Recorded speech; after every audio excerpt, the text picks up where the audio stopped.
Yes, we are live. You are watching From Seed to Systems with me, Cicely, from New African Image Makers.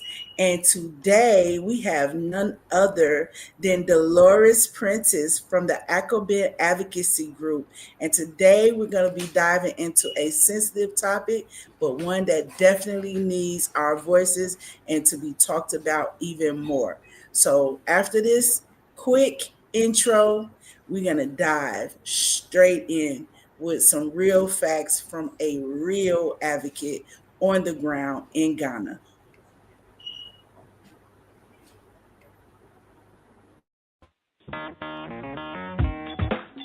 Women have the power to transform this world. We can end crime and violence if we all agree to do one thing: share. Let's share our wisdom, share our time, share our talents, share our finances, but most of all, let's share our love. This is the female solution.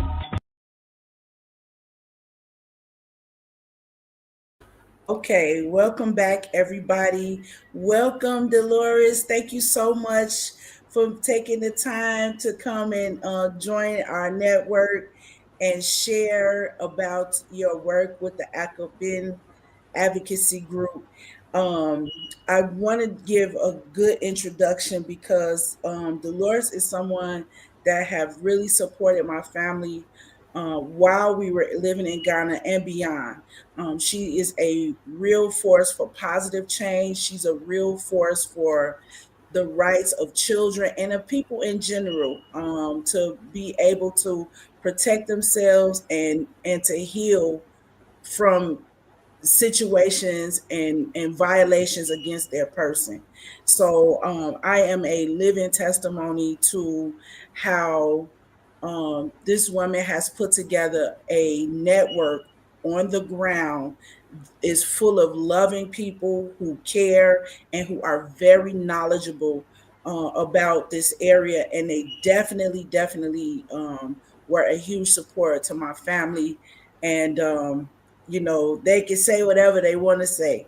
But to me, when I meet a sister like this, it's just so encouraging for me.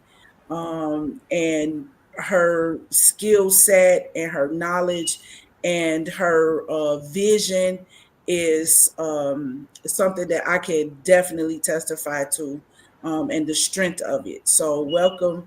I thank you so much for taking your time to be here.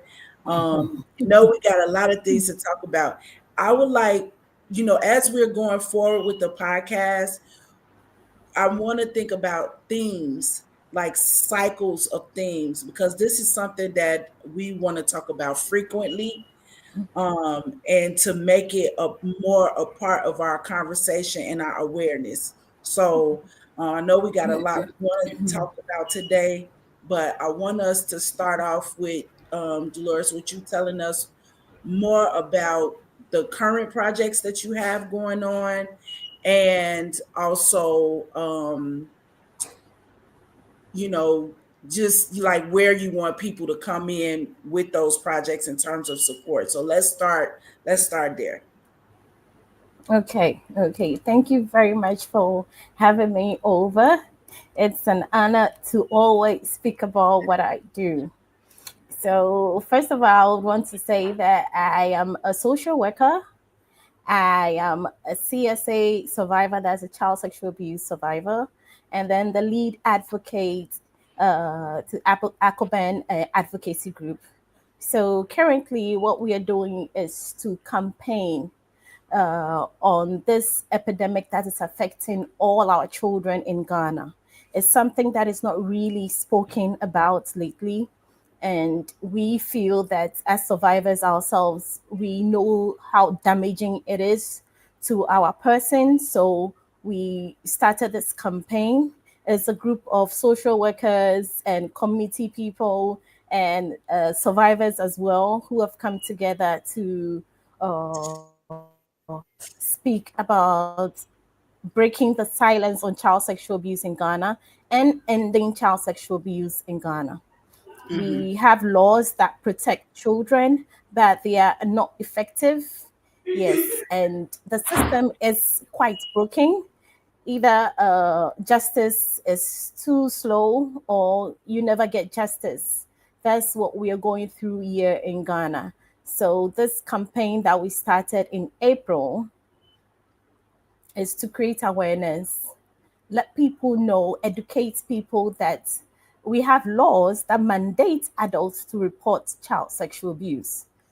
It's not only about helping the child through therapy or shielding the people tend to shield the perpetrators more often than it's supposed to. So we launched the Protect Our Children video, and that also educates adults that Ghana laws, the Child Acts, mandates adults to report. Even if you suspect that a child is being abused, you should report it. Let the officials know that this is what you suspect. You can even call their hotline. You can call the domestic violence victim and support unit. You can call their hotline and let them know that this is what you suspect. This is what is happening to this child, and then they will take over and then see how best they can assist the child and put the perpetrator behind bars. But even though we are doing this, we know that uh, people usually get half of this reality. They don't even get the perpetrator behind bars because the system is a bit broken. Yet, so we are doing our best to educate people, educate survivors on the effects of child sexual abuse. So that's what we've been doing since April. Yes, so just the awareness month of April. That's what we've been doing, and we are hoping that we could continue and we could get more Akobens to join us. Yes, so that's what I've been doing. Okay, now just give us an idea. The Akoben, this is one of my favorite Adinkra symbols, which should be self-explanatory if you've been following me. But can you Hmm. please, for our audience, explain what the Akoben symbol is and why you guys chose that to lead this Okay. campaign? Okay, so the Akoben is an Adinkra symbol. It's an African symbol that represents a war horn. So traditionally, when you hear the war horn, that means you should be ready for battle. You Yes, should be ma'am. ready to take action. So we chose the Akoben Adinkra symbol that embodies vigilance, readiness, volunteerism, and a call to action against injustice. That's Because when you look at the side effects of child sexual abuse, it's numerous. It affects the person's mental well-being, physical well-being. So why is it that people are silent about it? Why are parents still sweeping these crimes under the carpet? So we chose the Akoban to give people the power to speak up, to take action, because it's affecting all of us. yes, Even yes, if you didn't experience it, definitely you may have a friend who went through it. You may have a child, you may know a child in the neighborhood who have gone through it. So yes, one child is too much. It's too much to say that, oh, it's happened to only this person, so it doesn't matter. No, we have to do something about it. So that's why we chose the Akoben to sound it, to make yes. sure that we are online. People are sharing our flyers, they are reading, they are watching our videos to learn Mhm. more about child sexual abuse and what to do. I love to see all of these materials right in the classrooms, given out at church, just shared widely because, I mean, to tell you the truth, I think you sent me a booklet or something like that. And it truly helped. Everybody read it. And it just opened our eyes to some different ways to look at things and how we can handle things when we found ourselves in a situation which can sometimes happen. And so then it's like, why wait until it happens to know what to do? We should be trained, we should be aware. So give me an idea. Um, this is, I want us to lead into break with this thoughts about, what really led you to this work, and whatever you want to talk about in reference to your story and your experience that really led you to this work and created this passion for you to engage on this effort, because it's not easy. We too in America have a culture of silence around child sexual assault. We do have a culture of silence. People don't want us to say that, but it's the honest to God truth.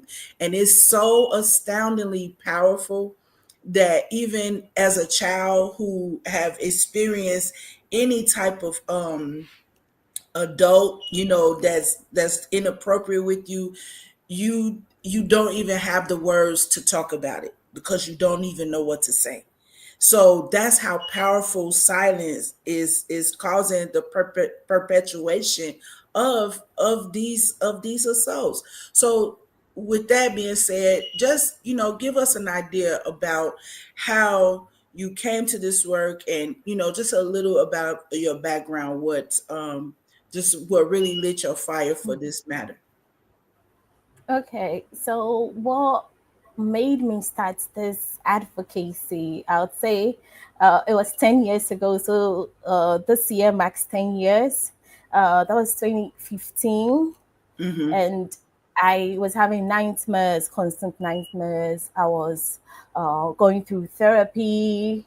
I didn't know what was wrong with me, even though the psychologist made me know that whatever I'm experiencing now is because of what happened to me as a kid, that I Wow. was abused by my brother and then three cousins, making four family members who abused me from when I was 7 years old to I was 13 years old. And Mm. funny enough, I think since 2022, I've always told people that I was abused from 8 years. It was only in 2023 that I had a discussion with my twin sister before. She was like, I don't remember 8 years old. I remember, oh, 7 years, when we were 7 years old, that our brother started doing this. So then I had to change my story from being starting from Oh, wow. 8 to 7 years old. Yes. So now it's like from 7 to I was Wow. 13 years old. Yes, that was being abused by these four family members. So what I have been through led me to attempt suicide. That was in 2015. Oh, wow. So when I came home, I started to do research and I looked at the side effects. I chanced on it actually, on the side effects of child sexual abuse. And I was just checking the boxes like depression, anxiety, insomnia, suicidal tendencies, behavioral changes. I was just ticking the boxes and I was like, whoa, I can't believe it. So that is why I am like this, Wow. because I was having constant panic attacks. I just didn't know what to do with my life. So I Mhm. attempted suicide. I came back and I'm reading this and I was like, no, there should be somebody out there like me. There's somebody out there. So I started a Facebook page, just research a little, post it, research a little. And I always say, like Jonah, I will leave it and go do other things and then come back and pick it up. But this time around, Wow. I've picked it up. I'm not letting go. Yes. Yes. I've been on other platforms talking about my personal experience because I realized that I've always lived in shame. I have blamed Mm. myself for whatever happened, and Mhm. it's about time that I took the shame off me and gave it to my perpetrators because I didn't do anything wrong. It was never my fault Right. being so young and innocent. So I decided that, okay, I will talk about it, and it should be their shame that they looked on the small kid and they did that to her. So now I go out there talking, and I'm not ashamed to tell people that I am a survivor of child sexual abuse, and uh, I have been through it. I'm going through depression, anxiety, insomnia, and all everything that you can think about. I have experienced all those things. So Mm. when I reach out and talk to people, it's because I want to save another child. I don't want any child to go through what I experienced. And I think coming from Ghana, you don't really get educated about these things. I had to go through it without getting any, formal education on what trauma really is and how trauma is stored in the brain and in your body. And you could Yes. be triggered anytime with sound, with, sights, with even taste. You could be triggered. Right. And when you're triggered, nobody tells you that, oh, you have to ground yourself because you have no idea what grounding is. Right. We don't believe in, therapy. You feel like somebody walking into a psychiatric hospital, then the person is crazy. So I have been there. I have experienced it. I have experienced the stigma that comes with being a survivor and then seeking therapy. So I'm trying to create a space where people feel comfortable talking about it. And if you don't want to come out in the open, you can just let me know that you're also a survivor. And my arms are open out to you for a big hug. Yes. So that is Yes. that is And we what I love want the to hugs. Thank you. And you can even talk to you on the phone and feel the hug. So I just want to take some quick break. Then when we come back, let's go into how people can contact you and what they should be looking for when they need support. Like what will happen. So we'll come back with that.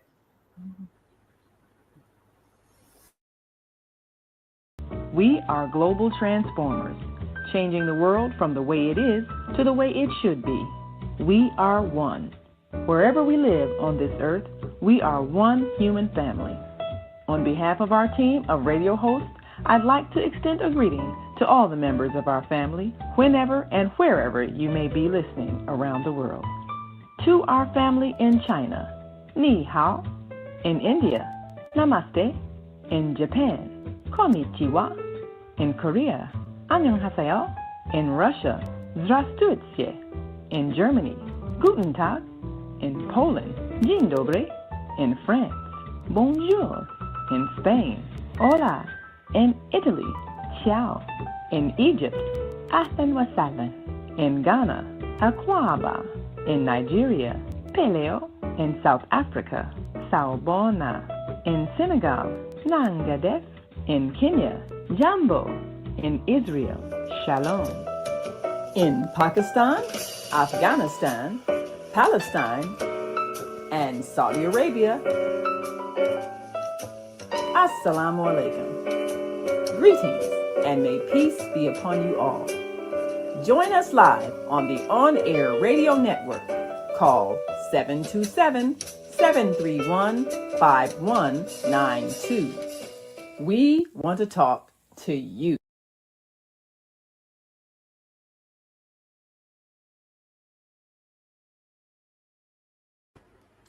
Okay, Dolores, we are back, and now moving into this section of our conversation, I'd like for us to talk a little bit about how because to be honest, when we first talked to you, I didn't know what to expect. And one thing about me, I do not like when people overpromise and under deliver. In your case, you came straight to the point. You began to share resources, but this is where the over delivery came in. Never was I expecting for you and your network to be able to connect us with other people who are just as aware and caring and just sharp on the issues, the laws, and the ins and outs of the situation. I That is not easy to come by in the US and as well as in Ghana. So the fact that I can see your network is expansive and qualitative, it was more than what I even imagined support could look like. So, what I want you to talk about are some of the things that would lead people that they have experienced when they know they should contact you, and then what are some of the things that they can expect from the Akoben uh, campaign in terms of how they can either be helped or supported in their life and moving forward. Okay, I didn't get the first part of your question. Well, I was just saying that sometimes people over promise and under deliver. But in Mm-hmm. your case, you guys have created such a network where you can catch someone with before they fall through the cracks, and you can give them very good advice, guidance. The people in your network are very aware, very knowledgeable about the laws and even the emotions and the feelings behind dealing with any type of assault. So I was very much so encouraged. It's not easy to have a network like that. It's not easy to put that together. So I want you to talk a little bit about how um what people can expect. Why should they call you? What are something a situation that they may incur? Maybe they didn't know that it's support, So I just want you to talk a little bit about what things that people may incur that will lead them to need, you know, a survivors network in the first place. Should they join the group therapy, or, and what services do you guys offer that may be of support to a person going through something like this? Okay, okay. Thank you very much. So, in breaking the silence, we want people to come out and speak up. So you just don't speak up, and then that's where it ends. So what we do is that we are partnering and collaborating with other non-profit organizations. So that's where we can't help other people. Those other non-profit organizations can step in and say that, oh, we have these resources. We can help your clients or your survivor, so that they can get justice or get the support they need. So we are liaising with other non-profit organizations. So let me give you an example. So currently, I have a case. Someone called me through our campaign that the child was almost raped by a neighbor, and I looked at it. I weighed the story, and we just did a little bit of background check. So what I did was to immediately call our community development officer. They are government workers, so what they do that they are always on the ground, so they'll know what goes in and out Mm-hmm. and how they can also assist. So I called her and she directed me. So on and on, we make calls, Mm-hmm. trying to get other agencies that can help with your particular situation. Yes. So we look for the agency that are good at what you need. Yes, and then we lazy. So currently, we have I've called Planned Parenting Association of Ghana. They've come in also to see how best they can assist the family.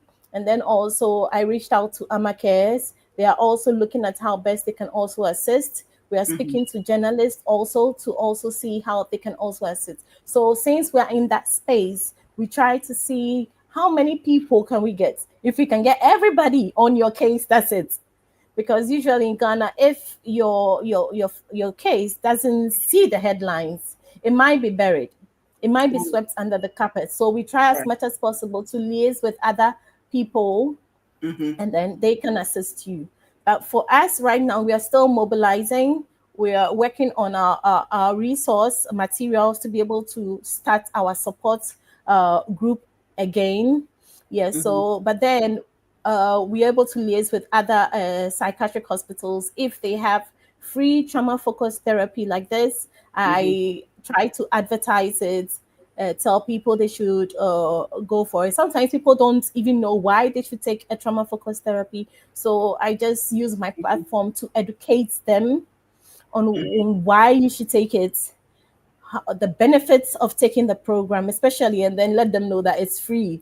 Yeah, sometimes it's quite expensive getting therapy. So when it's free like that, I try to Mm-hmm. encourage people to take the therapy because it's free and then it will help them. So it's not only that I'm looking for survivors when we go doing this advocacy or advertising a particular therapeutic session or a therapeutic treatment. I try to make it open for everybody who may have experienced any kind of trauma, maybe through accidents, maybe a domestic Okay. violence relationship or Okay. marriage, whatever it is. So we make it open, but then we make sure that they are getting the help they need. And then also, if it happens that I have to come in as a social worker and counselor to speak to the victim, I also do so to let them know that they are not alone, and uh, there are other survivors out there like them, and they shouldn't feel that they've been branded as victims, but they are survivors and they did well. They did all that they can to survive that moment, and that is bravery. Yeah. And sometimes they really appreciate it, because I didn't get someone telling me that, oh, Man. you did well. Yeah, it's like you're a bad girl and you're from the devil and stuff like that. So I try to, change the story for this generation to let them know that Mm-hmm. they did all that they can to Mm-hmm. fight the perpetrator off. And whatever we go to the schools teaching the children, shout, scream, run away, that's exactly what you did. Even though the person empowered you, right now you're seeking justice, and that's the right thing to do. You're saving another child by what you are doing now, because Yeah. if you don't speak up, the perpetrator will go on to abuse another child and Yep. another child. So what Yep. you're doing now is the best thing ever. So Yeah. with that encouragement that comes from what we do, it really encourages them to let them know that seeking justice and reporting the perpetrator is the right thing to do. Oh So that's man. what we give. That Yes. is so amazing. I mean, just as someone who has watched, I don't know the historic behavior of people with children and this type of abuse, or just abuse to children in general. I'm not versed in the history of it, but looking at the present, many of our children are suffering. Many of our children are, in a position where I don't even know if we can hear them, even if they speak. So I'm even wondering, like, how would an expanded awareness campaign look? Because I think about things like we should be talking to parents, we should be talking to the midwives, we should be talking to, people, like, even as they are bringing the child into the world, just creating, a milieu where you can hear a sound if it's made. You know what I mean? Because the way we are currently set up, even recently someone I know was talking to their own parent about something, and the parent responded is, I don't like to talk about all of that. I don't like to talk about, I don't want to deal with all of that. I don't want to think about all of that. And it's like, wow, like, so I just it just seems to me that we should be doing, you know, putting more energy into making sure that the awareness campaign reaches, it reaches. When they want us to learn something here in the US, the first thing they do is teach it in kindergarten. They teach it in the primary school. And to be frank, some of the things that they are teaching, and they could have left them off, but that is how it's done. And then it changes their minds. They grow up with these thoughts and everything that they were presented with as a very young person. So it does Mhm. change. Sometimes that's not used for their good, though. So I mean, what do you think about how the awareness piece is going, and what are some of the responses that you get from people about it? Mhm. Yes, yes, thank you very much. And the point that you made, that these educations should start from maybe the nursery level, the kindergarten level. Yes, I also believe so, that when you start early, because when you look into the prevention of CSA, the whole idea of the education is that start early with the child. When you're teaching them my knee, my shoulder, You're supposed to let them know that this is called the vagina, this is called the penis. So then, using that same method in our academics, you should know that it should start from a very, very young age for them to know. And all the way to the teen years, that is the most important time when these children are even more vulnerable, that we are supposed to be having these educations with them. But it is not so. It is not Mm, so. So mm, that is why most non-profit organizations are going to the schools, educating the children. But for what we did this April, my focus was not on the children, even though some materials were for the children. I mhm, feel like most of the adults around don't know anything about CSA.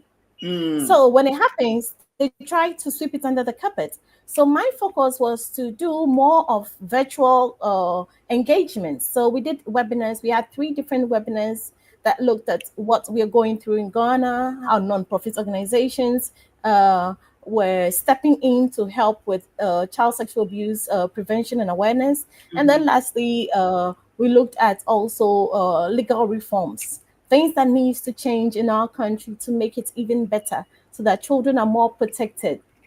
Are the laws there? How effective is it? When was it last amended?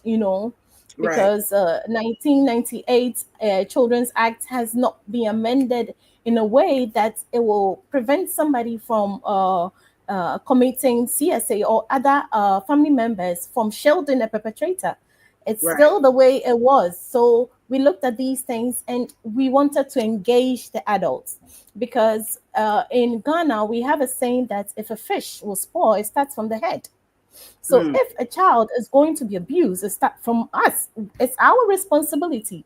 The child can do a little, like, hey, scream, shout. But then after the child has screamed and shouted, what are you, the The adults adult needs around, the what are adult we needs to doing? come in.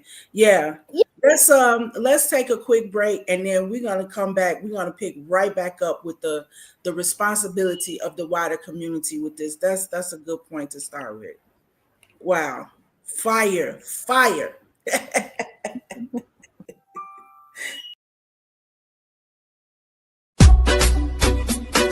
Aha! The Alexander Experience in association with We Dream in Color Foundation presents the 2025 We Dream in Color Humanitarian and Unity Celebration at the historical Du Sabo Museum of Black History, honoring phenomenal people doing extraordinary things and empowering others to dream big. Save the date, Saturday, July 19, 2025, for an evening of celebrating life in this year of elevation, where unity and diversity meet, history will be made by the clear vision of the people's chief himself, Chief Tamba Taylor, aka the Are Etesheye of Akola Ijesha Kingdom. VIP red carpet and interviews start immediately by 6:30 p.m. American time. Show presentation starts by 8 p.m. while ticket sale go publicly in mid-May. Contact We Dream in Color Foundation for ticket and reservation. Go to wedreamcolor.org or your favorite honoree. One love.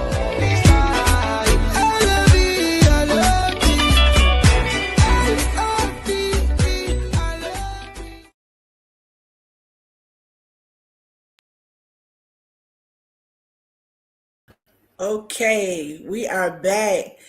Dolores, you are bringing the fire today, and I already knew you was gonna do it. Let's get on top of this thing. We can do it. We can do much better. And the way you explain things, as always, it just really, really makes the point so crystal clear. Because this is a piece that I don't even think about when a child screams, it is for the adults who heard that sound to come to the aid of that child. Oh my God, come on. That's like church this morning, okay? So, because it is true, that's the part we don't think about. yeah, This yeah. is always somebody else, it's always those people over there. But when someone comes to you with this information, and it have happened to me, I have younger siblings, cousins, and things, And when they say something about, oh, this person did this or said it, you don't even know what to do, you know? Mm-hmm. So you have made it very clear, that it is your job to respond to that cry for help, Mm-hmm. period. Yeah.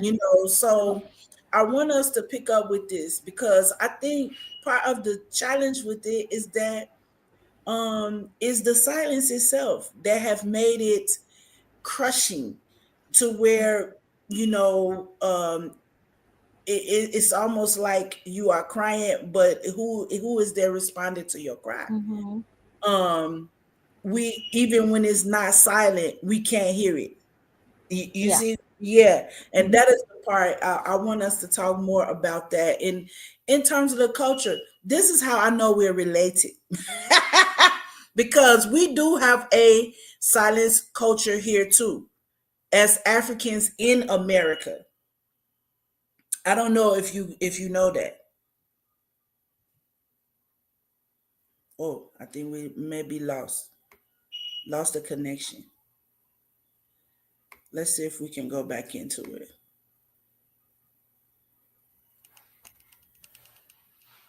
It's a little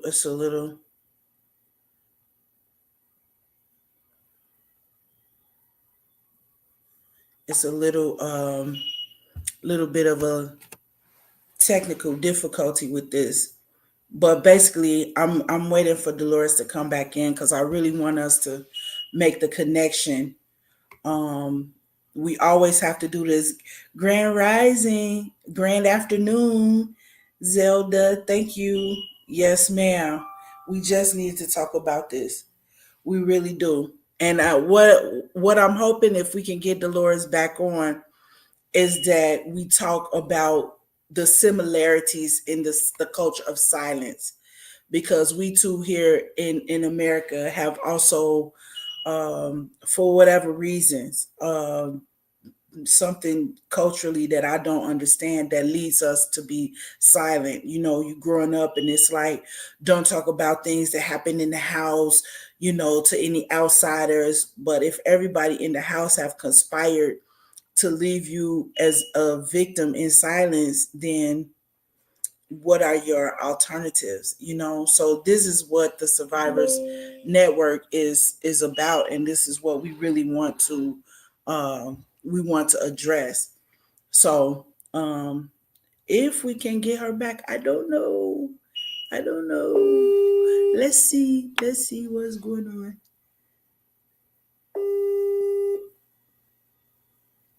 Hello. Hello, can you get back in? I'm so sorry. My parents went off. Someone kept calling. Okay, no problem. Just So come. Yeah, just come back in when you get a chance.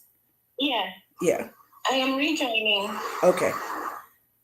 So, but yeah, and for those of you who don't know, one of the main reasons I reached out to Dolores is because someone asked me if I knew about a group or a network in Ghana that could use some support.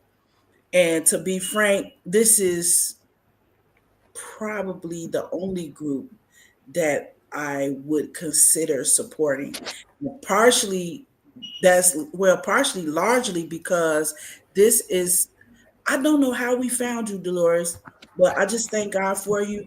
And when we did reach out to Dolores, she was able to quickly assess the situation, give us resources that actually really helped. And guys, everybody who knows me knows I'm not a huge fan of what I would call the nonprofit industrial complex. Okay, we could talk about that on another day as to why and what for. But I'm no fan of it because most nonprofits, to be frank, they're not very helpful. Okay. But when you do come across a group of people who are organized, supportive, and helpful, yes, she is the first person that I thought of.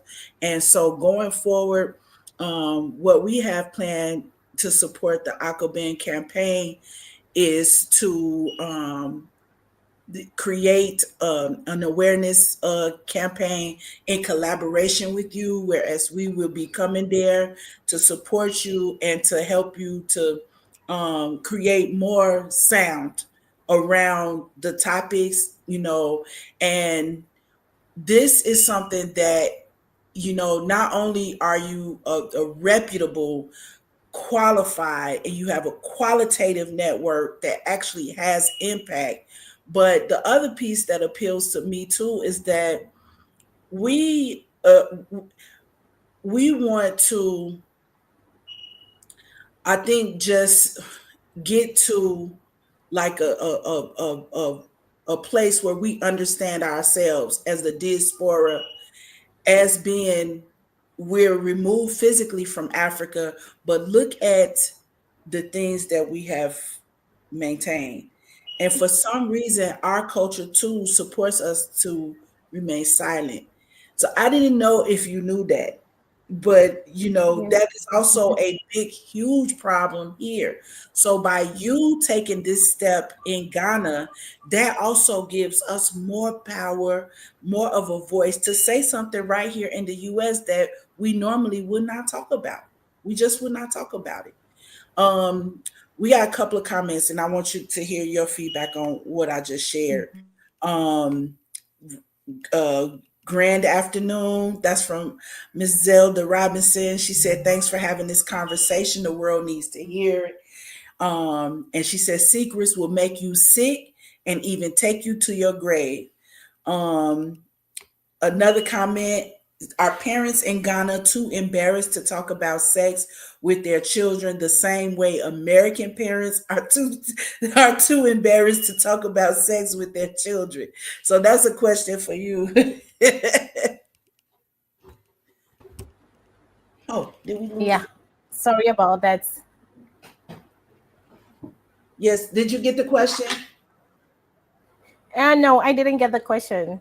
Oh, somebody asked, are parents in Ghana too embarrassed to talk about sex with their children, like like they are here in America? So I didn't know if you knew that that was also the case here. No, I didn't know about your case. I know about our case here. I didn't know Okay, about so yours. Yes. now we are telling you that this is the case here. So the answer to the question is yes. Yeah. and and that, I think, with our collaboration, that is something that um gives us more power to improve. That's what I Yeah. think. Yeah. Yeah. So And mm, I wanted to say something that when people hear non-profit organizations, all they think about is money, money, money. The people need money. Uh, Fine, yes, we need money. But then what can you do? It's not always about money. So I was very, very happy when you said, "Oh, we're going to support in the campaign," and you didn't mention money. Yes, that is not what we need right now. We need the message out there. We need to get the message out there. oh, come We on need back with that to get fire. the message out there. Ooh, We need change on your platform. You have a Facebook account that you have over 4,000 people. Can you post these materials there? Can you share our materials out there so people would know that this is what they have to do? Because we are talking about vulnerable people in our society. These are children. yes, These are yes, children. So can you also yes, see those materials and shares? Because if you visit our Facebook page, Akoben Advocacy Group, we have videos there, we have flyers there. Can you just share them? That's it. That's the support you can give to a non-profit organization. That is what we need at this time. And yes, very soon, maybe ending of this month to June, we'll be starting a lot of education on social media groups, platforms. So if you have a WhatsApp group, invite us. We'll have the time, we'll buy some small data, do our Zoom, educate your members. We're just going to do it for free. Just make sure that you are educated, because a lot of people meet survivors, and it's like, yeah, my uncle did this to me when I was a kid. Are you sure? Are you sure? And immediately you let the survivor doubt themselves, Yeah. you are giving them that power to blame themselves. So what do we know? So we are also going to look at what to say and what not to say. We're also Yes. going to look at to educate people that it's about time we change how we spoke to survivors, because they were vulnerable when this thing happened, and they've carried the shame, the blame, the trauma, not in their Yes. adulthood. That is now you're going to tell me that, oh, you, I guess you enjoyed it. That's very hurtful. Very hurtful. Very, Very very, hurtful. very. Very Yes. hurtful. Man. And Yes, this that's this very. one this one I have experience with, because in my family this is exactly what occurred. And then the person was like, nobody is hearing me, they don't understand me, they saying it's my fault. And that made them even regret that they even said something about it, and also feel like it was a what they said, it was like they got assaulted again. So Mhm. every time somebody responds and it's so negative, it's almost like it's a wound that keeps being reopened. So if you are wounded, how will you heal if the wound is continued to be reopened by your very family and community who is supposed to Mhm. love you and support you? So let's Yeah. take our last break. Then we're going to come back and go into that even more. Let's even talk about what to say and what not to say a little bit, and then go from there. Thank you. Okay. Yes. Welcome. Fire. Fire. I can't help it. Woo. Hi, I'm Naima Latif, and if you're watching this, that means you're one of the 4.6 billion people from around the world who are using an electronic device to talk to people. In these times, people are using the internet to talk to everybody: friends, neighbors, family members, co workers. People are on their cell phones and computers all day long. Now, if you're in business, that is great news. That means you can sell your products and services all day long and never have to leave your home. All you need is a media connection, somebody to connect you to an audience. And that's why I'm talking to you today. We produce programs, and our audience members are people who shop. They buy clothes, food, beauty supplies, cleaning supplies, home repair, transportation services, childcare services. Whatever you're selling, they need to buy it. We're your media connection. Just follow this link, and tomorrow you can sit back and relax at home while your business is making you money. Okay, thank you for that break. I Mhm. just want to say this. I know, they have a saying here in the US is don't get high on your own supply. But I cannot help myself when I have this beautiful, sharp, brilliant African sisters, and people have heard me say this a lot. It's nothing like a sharp African woman. You guys are the sharpest tool in our repertoire as a people. Mhm. And I'm proud to consider myself one of those sharp tools. So, with that being said, I'm super proud of you. I'm proud of you, because I can only imagine what it takes to stand and talk about these matters out loud, especially around the crushing silence and this culture of silence that we have around us, and even discussing personal issues and challenges that go along with it. But if we are saying that you can be healed, you can thrive in your life, obviously we have to stand strong on what we are saying, and you are doing Yes. that. You are doing that. You are the living example, and beyond that is so much um growth and healing and strength that you are even able to share that, with other people. So I just, if nobody is telling you, I have to let you know that we appreciate you. We appreciate your network, all of the ones who are working side by side with you to make sure that as many children and people who are victims can see themselves beyond victimhood, because that's really what it's about. Healing. A bad situation, a challenging situation, it can break you, it can take you down, but guess what, it can also make you stronger, it can make you more powerful if you have the right support and the, Mhm. the network to lift you and guide you into that greatness. So you are a living example, and I just appreciate you. And so let's talk a little bit more about this I think that's where we're coming up to the cultural piece, and just you Yes. know yeah, what it really takes to face up to the challenges of when we are bringing forward the not so great parts of our culture, which is silence. Yeah. So Yeah. Your question again. no, I'm just saying, I just want you to talk a little bit about just how it feels to stand up inside of your culture to something Oh, that is a negative aspect of your culture that you are trying to change. oh, it breaks you. It breaks you. It breaks you so much because I have been in a space where I decided to stand up for myself and stand up for that little girl, Deloris, who was abused for so many years. And the kind of like the backlash I got from family and religion, I'm still trying to kind of like heal again all over again Yes, because I was expecting for so many years that now that I'm coming out again, not that I've no none of my family members knew. They knew about it. They saw how it damaged me. Yes. But then when you come out as a survivor, it's like why are you embarrassing the family?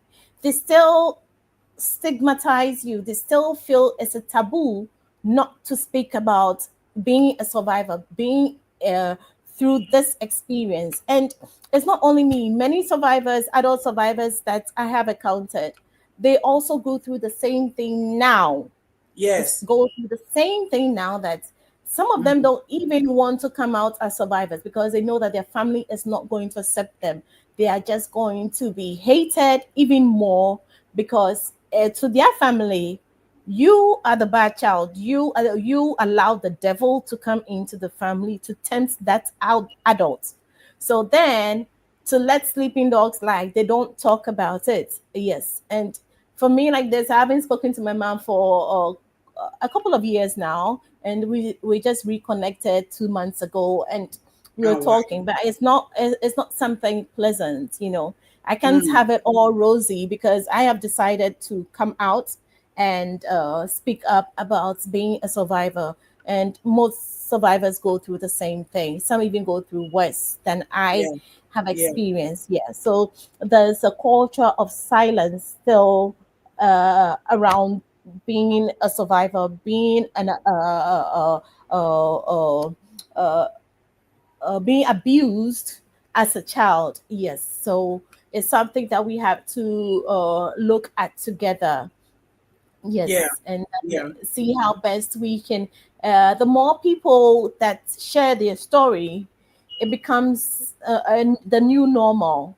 Yes, so if we have more people saying that, oh, I was abused, and that's how the Me Too movement started. It's like True. just be out there saying, yes, this is bad. This destroyed me. Yes, it's just like taking a medication and you know that, oh, okay, I have a headache, so I'm taking a particular painkiller brand, and then you see that it's affecting your liver and you don't say anything. Imagine how many people will be taking it. But when you start speaking up, that's okay, this particular brand had this chemical in it, so it's affecting my liver, it's affecting my kidneys.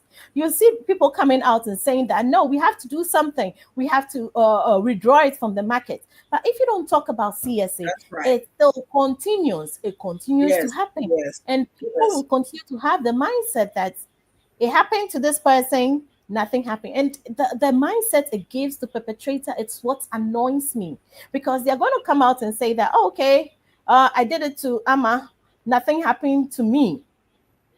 So then I can go to Akosia and do it to her, and then nothing happens to me. And before you realize, he has abused about 5 girls in within the same family or in the neighborhood, Oh, and nobody does yes, anything to him because he knows God that help me. nobody will do anything to him. Even Yes, if they take him to the police station, he has a family members who he has wrapped around his fingers, and they will yeah. go and pay so much money. And I then have before you realize, seen. oh, he's bailed I out. have Yes. seen. I have seen this in my own family, exactly as you have described it. Until one day somebody said, "That's it. That is the end of it. We won't take it anymore." And it took decades and a lot of suffering for a lot of people that were victims of this person to even get to that point. So Yeah. this is why I'm very glad we're broaching this topic, and I want us to make sure we're in tune, at least on my podcast, at least every 3 to 4 months. We must keep this issue in rotation, bringing people out, giving them, the tools and the access. I've seen your brochures, the booklet that you sent me before. It's amazing, and it really gave me the support that I needed at a very, very challenging time when people are going around. It's like no means no until it's one of your sons, and then, oh Mm-hmm. well, maybe she wanted it. No, because no still means no. And Mm-hmm. so that's a campaign too. No still means no. Okay, so Mm-hmm. um but so many people have not gotten that memo. So I'm Yeah. really glad we had a chance to get on and talk about this. Now we have to think Mm-hmm. about how we can amplify each other's voice in this way so that we make sure we are hitting the marks in Ghana and beyond with this conversation. Yeah, Mm-hmm. yeah. We have to keep talking about it. And for me, I don't think I think only death can make me stop talking about it. But as long as I'm alive, I think it's something. I say that advocacy is now my religion. Yes, Hmm, the way people stand on podiums preaching about God and everything, I feel like hmm. my life here should matter. My experience should matter. Whatever Yeah, I experienced, God just didn't allow it to happen for nothing. He made it happen for a reason. And I feel this is the reason why He made it happen for me to speak up, to help other people get yeah. out of their shell, to save other children. So this, I say, this is my this is my sermon for every day, for every other. Man, you guys have touched us. You have touched me Mhm. personally, my entire family. Even if well-meaning people, sometimes you are saying the wrong things to people and you are making it worse. You are not helping. Educate yourself. We have Mhm. shared these resources on they're on the Akoben Advocacy Group Facebook page. Look on there, print those out. If you're a camp counselor or a school counselor or a midwife, anybody that works with the public, parents, or with children, let's be sharing these resources and let's do the correct thing, because we have to Mhm. respond to the voices of our children. Otherwise, I personally think we are not worth anything, you know. Yeah. So I can't say it enough. I could have spent the whole time just talking about you and how you affected me and my family, but I wanted to open it up, and give other people a chance to get some love too, and some direction if they are dealing with any type of past issues, present issues, and you don't know where to turn. Definitely, I Yeah. recommend I recommend you guys reach out, and all the Mhm. information is there at the bottom of the screen. Dolores, just give us a word to close us out for today, and I Okay. appreciate you. So the later word I have, I think it's a lot though. But then I want to say that everybody should who is watching and will watch later, please follow us on Facebook. And like as we have resources there, we'll be coming with different campaigns over the years. We're not waiting for another April. We are just trying to get our materials together after April so that we start another campaign. So please support us. It shouldn't be only about money.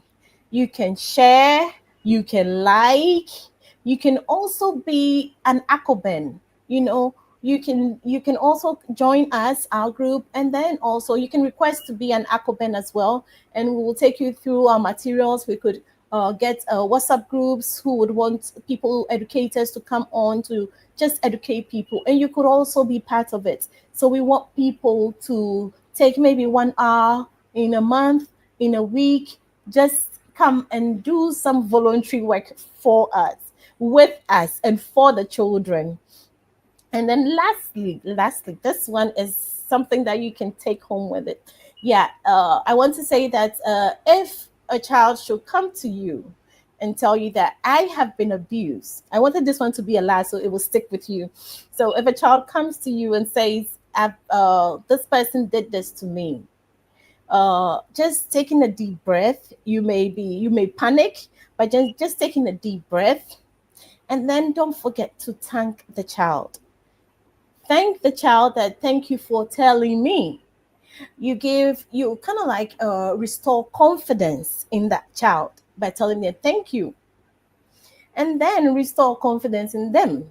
Tell them that they are brave to even come up to share that story. Maybe that's not the right time to ask a lot of questions into details, what the person did and everything. Just read the room and know that this is the time to just make the child feel comfortable, that they did the right thing for opening up. Mhm. And Thank you then so much. just reassure them that it was never their fault. Thank you. Don't let them at that age deal with blame, deal with shame. Just take it off them. Do the best Yes. thing. Just know that it was never their fault. Thank you, And then Deloris. you're going to help them, and you are going to help them. Help them. There are non-profit organizations, there are governmental agencies around. Yes. Just keep looking for the right ones to make sure that this child gets the help they need. Yes, ma'am. Even if you Thank you reach so out to much. us, we will help you also be able to list you with other agencies as well. So Yes. that is Yes. all that I have. That was the good word for today. We appreciate you. And we'll see you next time. And we too will be in Okay. touch. Thank you. Okay. Bye Bye bye. bye. Bye bye. Thank you for tuning Bye. in. Yes. That was. We've come to the end of our show today. If you missed any broadcasts, go to our website for the audio and video archives at www.thefemalesolution.com. On behalf of our team of radio hosts, I'd like to thank all of you who participated in today's discussions. And to our global family joining us from all around the world, we say thank you. To our family in China, xie xie. India, Dhanyavad. Japan, arigato. Korea, kamsamnida. Russia, spasiba. Germany, danke. Poland, dziękuję. France, merci. Spain, gracias. Italy, grazie. Egypt, shukran. Ghana, madasi. Nigeria, eshe. South Africa, Ngiabonga. Senegal, Jareth. Kenya, Asante. Israel, Toda. Pakistan, Shukriya. Afghanistan, Tashakur. Saudi Arabia and Palestine, Shukran. Assalamu alaikum wa rahmatullahi wa barakatuhu. Thank you, and may peace be upon you and the mercy of God and God's blessings.